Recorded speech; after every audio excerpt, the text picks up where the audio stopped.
एक बात मैंने आपको कही थी पिछले संडे कि अगर आप प्रेयर नहीं करते हैं तो करना शुरू कर दो। आवाज आ रही है सबको? हाथों को हिलाओ पीछे, लास्ट में इसको गूंज कम करो इसका।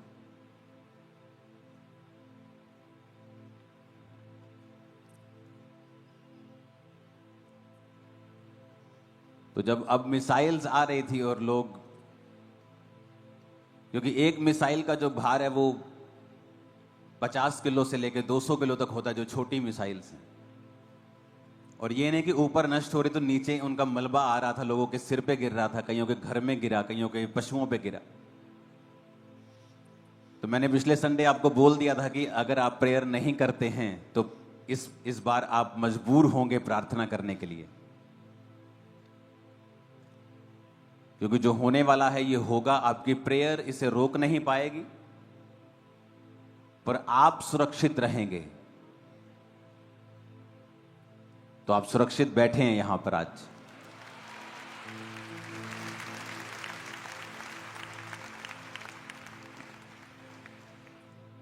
फ्यूचर में जो प्रार्थना नहीं करते हैं, आपको फोर्सफुली परमेश्वर करवा लेगा प्रार्थना, ऐसा माहौल होगा।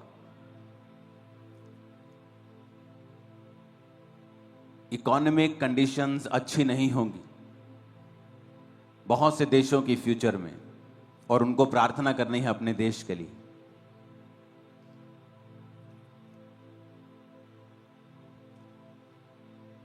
हमें फिर से पुराने समय में वापस जाना होगा, क्योंकि जैसे जैसे कलीसिया आगे बढ़ी, टाइम बढ़ा, टेक्नोलॉजी को अपना लिया, नए सिस्टम को अपना लिया, लेकिन जो हमारा बेस था, जो हमारा नींव थी, हमने उसे छोड़ दिया। हमें लगा इंटरनेट पे हम फेसबुक पे वचन शेयर कर देंगे, हमारा काम हो गया। हमें लगता है इंस्टा के ऊपर 2 पोस्ट डाल देंगे, हमने परमेश्वर का काम कर दिया। लेकिन कलीसिया को फिर से वापस जाना होगा पहले सदी में। 33 ईस्वी के बाद, प्रभु यीशु मसीह के बाद अगर आप कलीसिया को देखेंगे तो उनका जो मेजर काम था, जो लोग बचते थे कलीसिया में आते थे, उन कलीसिया का मेन काम था प्रार्थना करना और सुसमाचार को फैलाना। और वचन क्या कहता है कि लोग कलीसिया में आते थे और कलीसिया के खर्चे, कलीसिया के लोग अपनी प्रॉपर्टीज, अपने पैसे को देते थे। तो ऐसे तो सारी कलीसिया ही कंगाल हो जाएगी एक दिन। एक बंदा है, 2 बंदे एंटर करेंगे, अपना घर बेचेंगे, इस हफ्ते का हमने किराया निकाल लिया, इस हफ्ते का हमने राशन का बिल कलीसिया का पे कर दिया, तो सब गरीब होते जाएंगे। ऐसा नहीं था, क्योंकि जैसे जैसे लोग बोते जाते थे, अगर वो एक घर बोते थे, परमेश्वर 2 देता था, तो कलीसिया की फाइनेंशियल हालत भी अच्छी होती जा रही थी। लेकिन अगर आप मुकेरिया क्रूसेड के लिए खुदाबंद की तारीफ करो जोर से।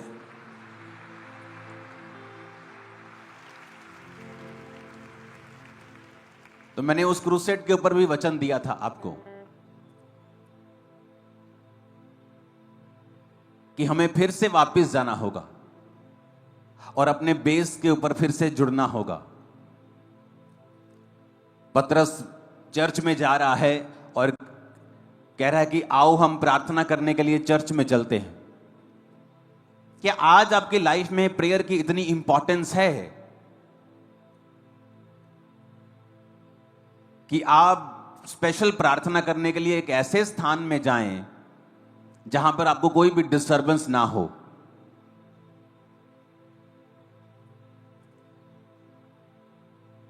बहुत से लोग छुट्टी मनाने जाते हैं, अच्छी बात है, लेकिन कभी आपने प्रेयर के लिए छुट्टी की है कि आज मैं प्रेयर करूंगा पूरा दिन? चलो आज 2 दिन में मैं चलता हूं पहाड़ों के ऊपर और मैं प्रार्थना करके आऊंगा। आज जब प्रेयर लाइफ का स्थान आपने सेकेंडरी कर दिया है, इसीलिए कलीसिया संघर्ष कर रही है उन आशीषों को पाने के लिए जो आशीषें प्रथम कलीसिया में बिना मांगे मिल जाती थी।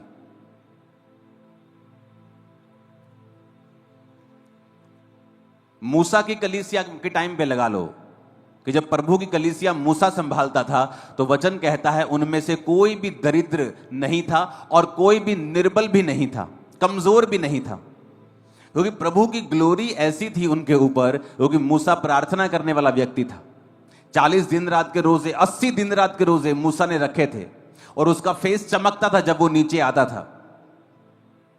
और जब लोग, बाइबल कहती, जिनकी वो अगुवाई कर रहा था, एक भी निर्बल नहीं था, कपड़े नहीं फटते थे, जूते नहीं उनके टूटते थे। क्यों चेंज कर रहे हो मेरे माइक की सेटिंग? तुम क्यों चेंज कर रहे हो इसे?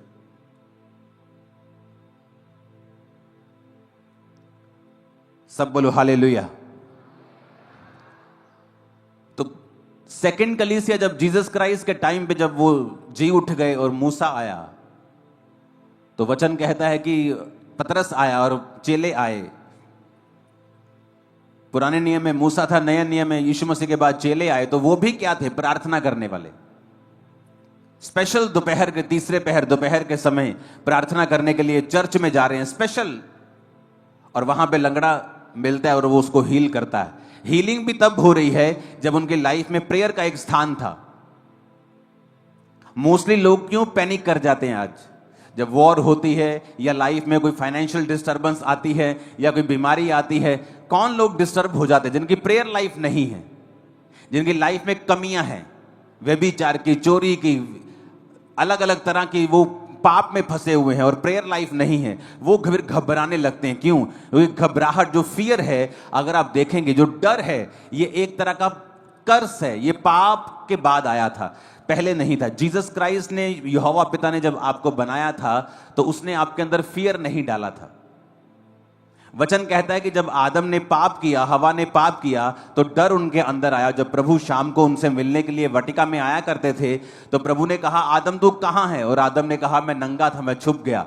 तो फियर, जो डर जो है, ये तब आया जब उसने शैतान की बात को सुना। हालेलुया। तो आपकी लाइफ में डर तब आता है जब आप शैतान की बात को सुनते हैं। जिन व्यक्तियों की लाइफ में डर का आत्मा काम करता है, हर वक्त डर लगा रहता है, ओ मेरी किडनी ना खराब हो जाए, और मुझे हार्ट अटैक ना हो जाए, और मेरे ब्रेन में स्ट्रोक ना हो जाए। लोगों को डर लगा रहता है, मेरा बिजनेस तबाह ना हो जाए, मेरी फैमिली में कुछ ऐसा ना हो जाए, और कोई डेथ ना हो जाए। ये सारे डर जो हैं, ये शैतानी हैं, ये परमेश्वर की ओर से नहीं है। और अगर आपको इन डर से मुक्ति पानी है, आपको प्रभु की प्रेजेंस में रहना होगा, प्रेयर करनी होगी और बाइबल पढ़नी होगी और सच्चाई के साथ जुड़ना होगा, और आपको देखना होगा कि परमेश्वर का आत्मा क्या कहता है। जब आपको समझ आएगी प्रभु का आत्मा जो कहता है आपके लिए, आपका डर खत्म हो जाएगा। प्रभु के साथ जब आप पूरी तरह से जुड़ जाएंगे, फियर नहीं रहेगा। अगर आएगा भी तो वो चला जाएगा, कब्जा नहीं कर पाएगा। कितने मेरी बातों को समझ रहे हैं? हमें फिर से पुरानी कलीसिया के पास जाना हो, बोला पुरानी कलीसिया की तरह रहना होगा। हो सकता है आने वाले समय में मैं अपने फोन्स भी साइड पे रख दूं, कि पूरी तरह से परमेश्वर का आत्मा मुझे प्रेयर्स में लेके जा रहा है इन दिनों में, और इसीलिए मैं आपको मैसेज दे पाता हूं कि अब आने वाले दिनों में क्या होगा, अब सिचुएशन क्या होगी, अब हमें क्या करना है आने वाले दिनों में। हालेलुया। कलीसिया का जो रोल है आने वाले दिनों में, वो प्रेयर्स का है। ऐसा नहीं हो सकता कि आपका पास्टर्स प्रेयर में रहे, आपकी पास्टर्स की टीम्स प्रेयर में रहें और कलीसिया की प्रार्थना 1 घंटे की हो। कईयों की 1 घंटे की भी नहीं है। उन्हें प्लीज आज शर्म आनी चाहिए और अपनी प्रेयर को बढ़ाने का आपको एक वायदा करना चाहिए। क्योंकि जब आप प्रेयर नहीं करते हैं और अलग अलग तरह के अटैक्स आपकी लाइफ पर शैतान करता है, आप डर जाते हैं, फिर आप अपनी कलीसिया को तंग करते हैं, पास्टर्स को तंग करते हैं, काउंसलिंग टीम को तंग करते हैं, लेकिन आप अपनी प्रेयर्स को बढ़ाना नहीं चाहते। ले हैंड आपकी हेल्प करता है, लेकिन ले हैंड सारा कुछ नहीं है। वचन आपकी हेल्प करता है, पवित्र आत्मा आपकी हेल्प करता है कि आप अपनी मेहनत भी साथ में करें और प्रेयर साथ में करें। कितने मेरी बात को समझ रहे हैं? अगर आप वो प्रेयर्स नहीं करेंगे, खुद मेहनत नहीं करेंगे, आप कच्चे विश्वासी होंगे। आपका जो घर है वो एक फेथ के ऊपर नहीं बना होगा, वो चट्टान के ऊपर नहीं बना होगा। पौलुस जा रहा है बाहर, शहर के बाहर। क्यों? ये कहीं वहां प्रार्थना करने का नदी के किनारे स्थान होगा, यानी वो प्रार्थना करने के लिए एफर्ट्स लगाते थे।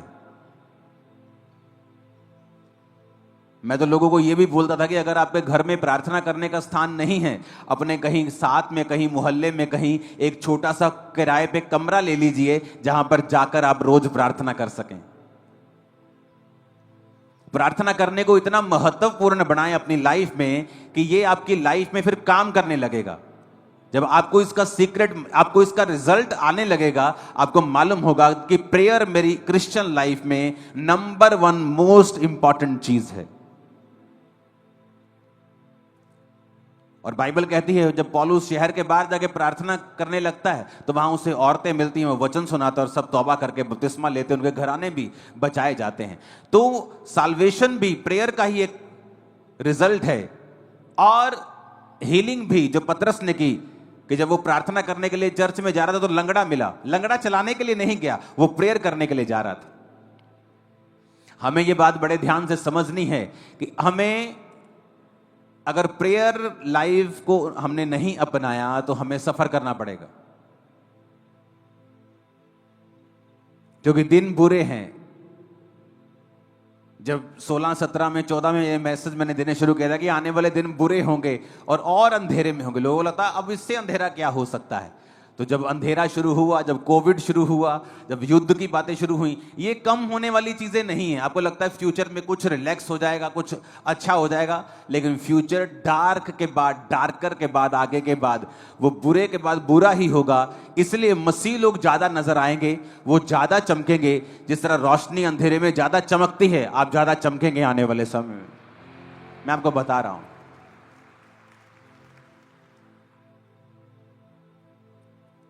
हालेलुया। जिन लोगों को आप वर्ल्ड लेवल के ऊपर आज काम करता देख रहे हो, Donald Trump, president Donald Trump जैसे कई ऐसे लीडर्स बहुत कम हैं जो आत्मा के द्वारा चलते हैं। अब यूएस प्रेसिडेंट के आसपास कई बार जब वो प्रार्थना करने के लिए इनवाइट करता है, प्रेयर ब्रेकफास्ट करता है, बहुत सारी चीजें करता है, आप कभी ध्यान से देखना, उसके आसपास जो पास्टर्स हैं, मोस्टली अपनी कलीसिया के जैसे पास्टर्स, जिनकी बड़ी बड़ी कलीसियाएं हैं, जो आत्मा का काम करते हैं, आप सारे डोनाल्ड ट्रंप के आसपास देखोगे उस पर ले हैंड करके प्रार्थना कर रहे होते हैं। वो भी इस बात को समझता है कि मुझे अगुवाई की जरूरत है, मुझे स्पिरिचुअल लोगों की जरूरत है।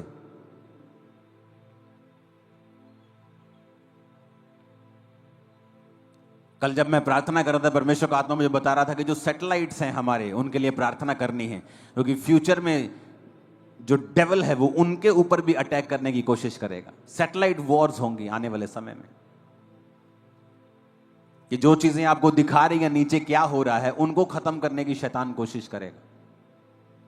तो कलीसिया अगर जागी हुई नहीं है और प्रार्थना करने वाली नहीं है तो वहां के लोग फिर सफर करते हैं। इसलिए परमेश्वर ने कहा जिस देश में चर्च होगी, जिस देश में कलीसिया होगी, जिस नगर स्टेट में कलीसिया होगी, वहां पर उजाला होगा, लोग अंधेरे में नहीं होंगे, क्योंकि वो लोग प्रार्थना करेंगे और आने वाली मुसीबत से बचाए जाएं। हालेलुया। सबसे बड़े देशों के लीडर समझते हैं कि हमें स्पिरिचुअल गाइडेंस की जरूरत है, हमें प्रार्थनाओं की जरूरत है। हालेलुया। हमारे देश में भी ऐसा स्पिरिचुअल एक फॉर्म होना चाहिए, स्पिरिचुअल फॉरम जो गाइड कर सके, जो प्रार्थना कर सके, पॉलिटिशियंस के लिए, बड़े लोगों के लिए। प्रभु का आत्मा क्या कहता है, उन्हें गाइड कर सके।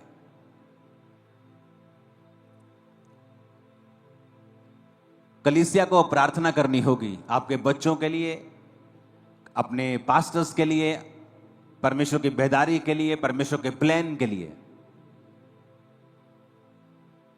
और हमें यह समझना होगा जो हमारा विरोध करते हैं, जो यीशु मसीह को बुरा भला बोलते हैं, वो हमारे दुश्मन नहीं हैं। वचन कहता है मत्ती 9 उसकी 9 से 13 आयत में, वहां से आगे बढ़कर यीशु ने मत्ती नामक एक मनुष्य को महसूल की चौकी के ऊपर बैठे देखा और उसने कहा मेरे पीछे हो ले, और वह उठकर यीशु मसीह के पीछे हो लिया। जब वह घर में भोजन करने के लिए बैठा तो बहुत से महसूल लेने वाले और पापी आकर यीशु और उसके चेलों के साथ भोजन करने बैठे। ये देखकर फरीसियों ने उसके चेलों से कहा, तुम्हारा गुरु महसूल लेने वाले और पापियों के साथ क्यों खाता है? ये सुनकर यीशु ने उनसे कहा, वैद्य भले चंगों के लिए नहीं परंतु बीमारों के लिए आवश्यक है। इसलिए तुम जाकर इसका अर्थ सीख लो। मैं बलिदान नहीं परंतु दया चाहता हूं। मैं धर्मियों को नहीं पापियों को बुलाने आया हूं। मत्ती, जिसका आप बाइबल को, नए नियम को पढ़ते हो तो पहली पुस्तक मत्ती की आती है। कौन था मत्ती? एक टैक्स कलेक्टर। किसके अंडर काम करता था? राजा हेरोदेस और रोमी लोगों के अंडर वो काम करता था। है कौन था? था यहूदी। तो जब वो टैक्स कलेक्ट करता था, जब वो टैक्स लेता था, तो टैक्स वाले लोग जो थे वो बड़े ही बदनाम थे, क्योंकि ये टैक्स वाले लोगों के लिए ये मशहूर होता था कि ये लोग जो हैं लोगों से एक्स्ट्रा टैक्स लेते हैं, उन पर ज्यादा बर्डन डालते थे, उनको अलग अलग तरह के टैक्स के नियमों में फंसाकर ये टैक्स लेते थे उनसे। और ये यहूदी था तो यहूदी, लेकिन हेरोदेस राजा के नीचे काम करता था और टैक्स भी अपने परिवारों यानी यहूदी लोगों से लेता था। इसलिए जो मत्ती था वो बड़ा बदनाम आदमी था। मत्ती को जो यहूदी लोग थे एक गद्दार के रूप में जानते थे। जब वो मत्ती को देखते थे यहूदी लोग तो उसे गद्दार कहते थे। उसकी जो रेपुटेशन थी, उसकी जो वैल्यू थी, वो बिल्कुल भी अच्छी नहीं थी मत्ती की। लेकिन मत्ती खुद पैसा कलेक्ट नहीं कर रहा था। मत्ती तो सरकार के नीचे था और जो कुछ सरकार कहती थी मत्ती वो करता था। लेकिन जब यहूदी लोग मत्ती को देखते थे तो वो उसे एक पापी के रूप में, एक गद्दार के रूप में, एक अधर्मी के रूप में, परमेश्वर के सामने दोषी के रूप में उसे देखते थे। लेकिन मत्ती का कोई कसूर नहीं, क्योंकि मत्ती अपने लिए पैसा कलेक्ट नहीं कर रहा। मत्ती को जो सरकार कह रही है वो मत्ती कर रहा है। तो मत्ती का जो हार्ट था, जो कंडीशन थी, वो इस तरह से जैसे किसी का दिल पीस दिया गया हो और आत्मा पीस दी गई हो। था तो वो बड़ी ऊंची पोजीशन के ऊपर, लेकिन उसके दिल में भी शांति नहीं थी, क्योंकि वो जानता था कि वो अपने ही लोगों को लूट रहा है। अपनी लाइफ से वो सेटिस्फाइड नहीं था। बहुत से लोग आप देखते हो बड़ी ऊंची पोजीशंस के ऊपर होते हैं, अफसर होते हैं, बड़े बड़े सरकारी अफसर, बड़े बड़े दूसरे अफसर, लेकिन अगर आप ध्यान से उनकी जिंदगी को देखें, जब आप उनसे मिलेंगे, वो अपनी जिंदगियों से सेटिस्फाइड नहीं होते, क्योंकि वो सरकार के कामों को करते हैं, बड़ी चीजें अच्छी बुरी कर रहे होते हैं। लेकिन जीसस ने मत्ती से नफरत नहीं की। जो लोग मत्ती को कह रहे थे, यीशु मसीह ने मत्ती को वैसा नहीं कहा। तो जीसस ने कहा, जब जीसस ने उसको बुलाया कि मेरे पीछे आ जा, क्या अगर मत्ती को खुश होता, मगर मत्ती अगर अपने जीवन से सेटिस्फाइड होता, मैं आपको गारंटी देता हूं वो परमेश्वर के पीछे कभी नहीं चलता। मत्ती अपनी लाइफ में वैक्यूम फील कर रहा था, अकेलापन फील कर रहा था, एक दोषीपन की भावना भी उसके अंदर थी, सेटिस्फाइड नहीं था अपनी जिंदगी से। और इसलिए जब जीसस क्राइस्ट ने कहा मेरे पीछे आ जा, वो अपनी सरकारी नौकरी को, जो उसको कितने लाखों रुपए आज के हिसाब से देती होगी, उसको लात मारकर वो परमेश्वर के पीछे एक सेकंड में हो गया। कारण क्या था? यही कारण, जब वो पीछे हो गया तो जो टैक्स कलेक्टर है उसके दोस्त भी वैसे ही होंगे। टैक्स कलेक्टर की पुलिस भी वहां की वाकफ होगी, क्योंकि पुलिस के साथ उसका नाता होगा, अफसरों के साथ उसका नाता होगा, क्योंकि जब कोई टैक्स नहीं देता होगा उसके ऊपर कार्रवाई करवाता होगा, तो उसके साथ सभी गंदे लोगों का भी उसके साथ नाता था। तो जब वो बचाया गया और जीसस के पीछे हो गया, तो बड़े से पापी लोग यीशु मसीह के साथ बैठ के खाने लगे। तो फरीसी कहते ये तो पापियों के साथ खाता है। और यीशु मसीह ने क्या कहा? ये सुनकर 12 आयत में यीशु मसीह ने कहा, वैद्य भलों चंगों के लिए नहीं परंतु बीमारों के लिए आवश्यक है। इसलिए मैं तुमसे ये कहता हूं, तुम जाकर इसका अर्थ सीख लो। मैं बलिदान नहीं परंतु दया चाहता हूं। मैं धर्मियों को नहीं पापियों को बुलाने के लिए आया हूं। आज हो सकता है आप एक वैश्या को बड़ी ही घृणित निगाहों से देखते हो कि ये बहुत बड़ी पापिन है। आपके एरिया के ड्रग स्मगलर को आप देखते हो कि ये बहुत बड़ा पापी है, लेकिन कभी भी आपने उनको सुसमाचार नहीं दिया। आपने जो मोहल्ले में बदमाशी करता है आपने उसे बुरा जान लिया, लेकिन कभी भी सुसमाचार नहीं दिया। जब आप इन लोगों के पास जाएंगे, इनकी संगति करने के लिए नहीं, जो ये करते हैं उसका आनंद उठाने के लिए नहीं, बल्कि जो यीशु मसीह ने उनके लिए किया है उनको बताने के लिए, आप नोटिस करेंगे कि जो लोग सबसे बड़े पापी हैं, यीशु मसीह के पीछे सबसे ज्यादा और सबसे स्पीड के साथ वो चलना शुरू कर देंगे जैसे ही आप उनको वचन देंगे। आपको लगता है ये रिश्तेदार तो बहुत गंदा है, ये तो बड़े गलत पैसे कमाता है, ये तो बहुत ही खराब आदमी है, आप देखेंगे वही बंदा सबसे पहले यीशु मसीह को मानता है। क्यों?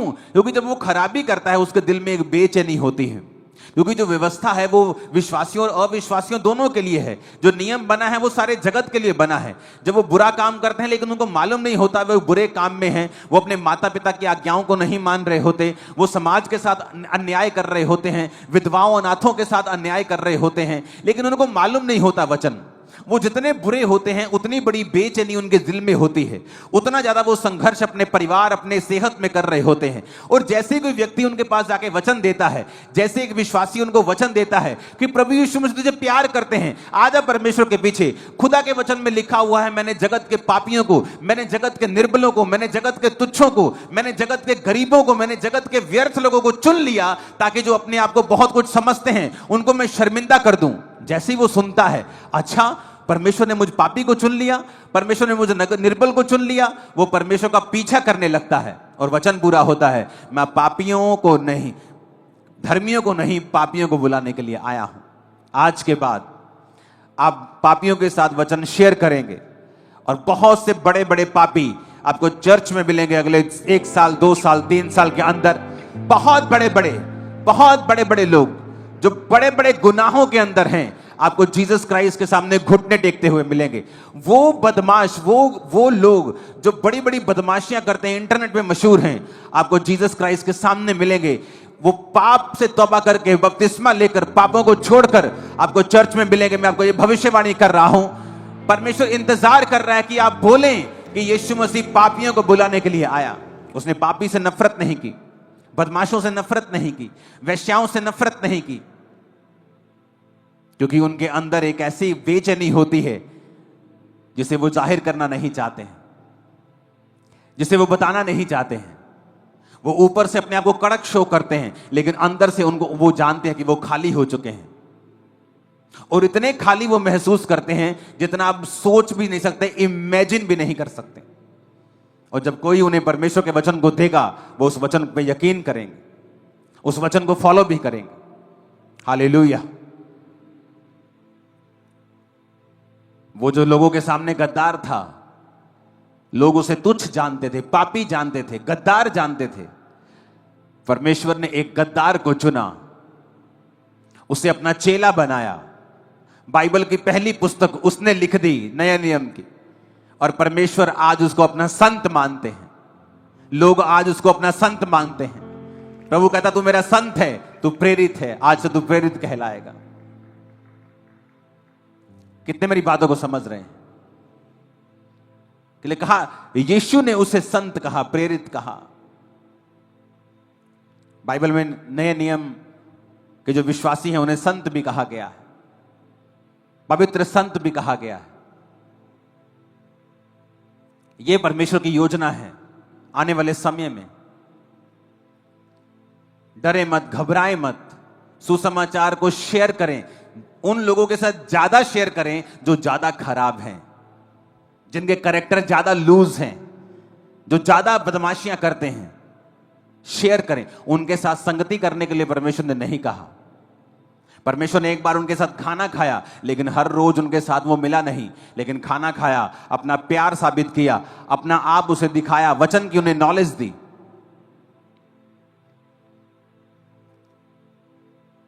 अपने दोनों हाथों को उठाओ। आज यीशु मसीह आपको मसा करेंगे और आप बहुत से लोगों को सुसमाचार सुनाएंगे और उन्हें बचाएंगे। परमेश्वर का अभिषेक आज से आपकी बॉडीज, आत्माओं के ऊपर ठहरा रहेगा। यीशु मसीह के नाम में आमीन। ऊंचा ये आशीष आपकी। मैंने कहा आमीन, ऊंचा ये आशीष आपकी है चर्च।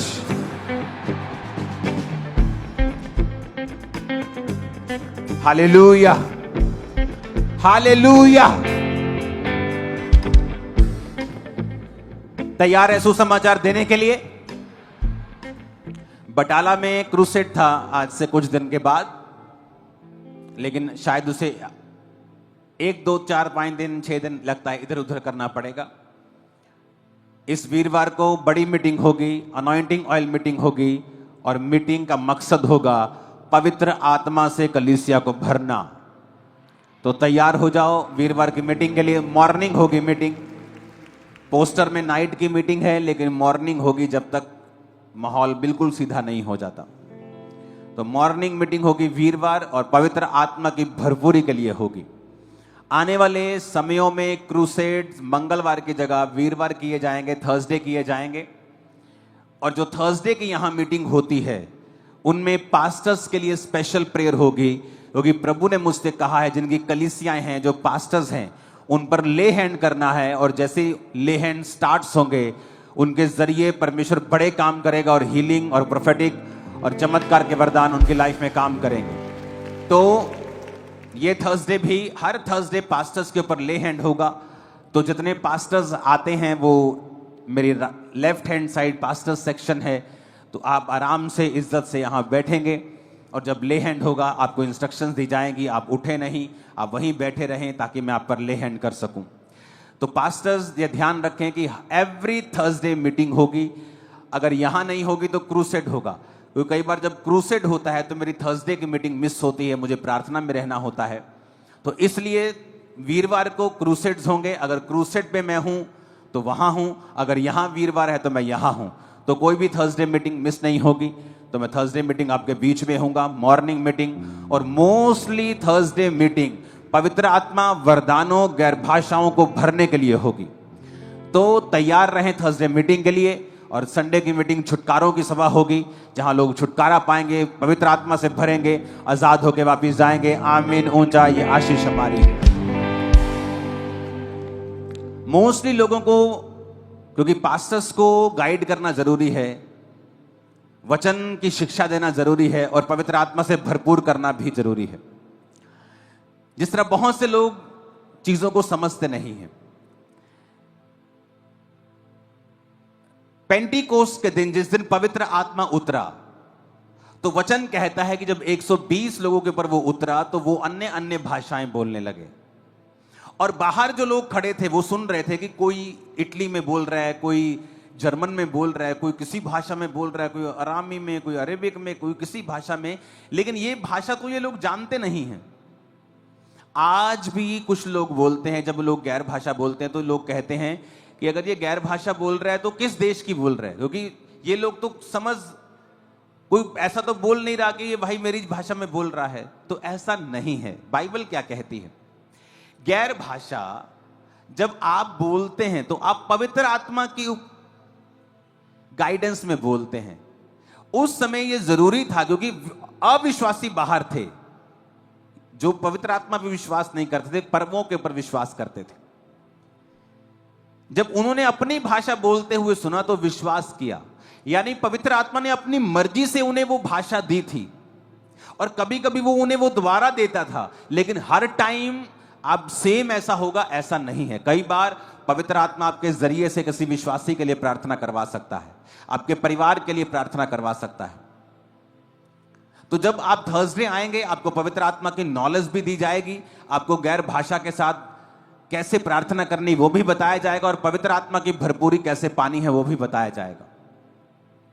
क्योंकि मैंने आपको बताया कि एक व्यक्ति, जब फोन नहीं होते थे, रात को बेचैन होकर उठता है, बेचैनी हो जाती है, एकदम उठता है बड़ा बेचैन, समझ नहीं आ रही बेचैन क्यों, पानी पी लिया, सैर कर ली, बेचैनी खत्म नहीं हो रही। पवित्र आत्मा कहता प्रार्थना कर, वो गैर भाषा में प्रार्थना करने लगा। कितनी देर गैर भाषा में प्रार्थना करता है, एकदम से बेचैनी खत्म हो जाती है, वो सो जाता है। बहुत दिनों के बाद अपने भाई से मिलता है वो, उसका भाई बताता है कि फलानी दिन को, फलानी रात को मेरे को हार्ट अटैक हो गया था, मेरे को प्रॉब्लम हो गई थी, मैं मर गया था, मैं बहुत ही हार्ड कंडीशन में चला गया था। तो उसको बताता है कि जिस दिन तुझे ऐसा हुआ, जिस रात पवित्र आत्मा ने मुझे गैर भाषा में प्रार्थना करने के लिए बोला था, तो मैंने गैर भाषा में प्रार्थना की और तेरे को ऐसा हो रहा था और मैं गैर भाषा में प्रार्थना कर रहा था और परमेश्वर ने तुझे बचा लिया। फोन नहीं था, व्हाट्सएप नहीं था, अपने भाई को गैर भाषा से बचा लिया। तो कई बार आप प्रार्थना करते हैं, आपको नहीं मालूम होता आप किसके लिए प्रार्थना कर रहे हैं। हो सकता है आप प्रार्थना कर रहे हो गैर भाषा के लिए, और वो प्रार्थना परमेश्वर डोनाल्ड ट्रंप के लिए करवा रहा हो, मोदी जी के लिए करवा रहा हो, देश के लिए करवा रहा हो, आपके भाई के लिए करवा रहा हो, आपकी स्पिरिचुअल, कुछ नहीं मालूम पवित्र आत्मा किन चीजों के लिए आपके मुंह से प्रार्थना करवा रहा होगा। कितने मेरी बात को समझ रहे हैं? तो थर्सडे इन चीजों की नॉलेज दी जाएगी, क्योंकि जब नॉलेज नहीं होती तो कुछ लोग जवाब नहीं दे पाते कि ऐसा क्यों हो रहा है, या ये क्यों है, या ऐसा क्यों है। तो आपको पवित्र आत्मा की गैर भाषाओं की नॉलेज दी जाएगी कि परमेश्वर किस तरह से आपकी लाइफ में काम करता है। ऊंची आवाज में आमीन बोलो जरा। हालेलुया। उठाओ अपने हाथों को फिर से, धन्यवाद करो परमेश्वर का।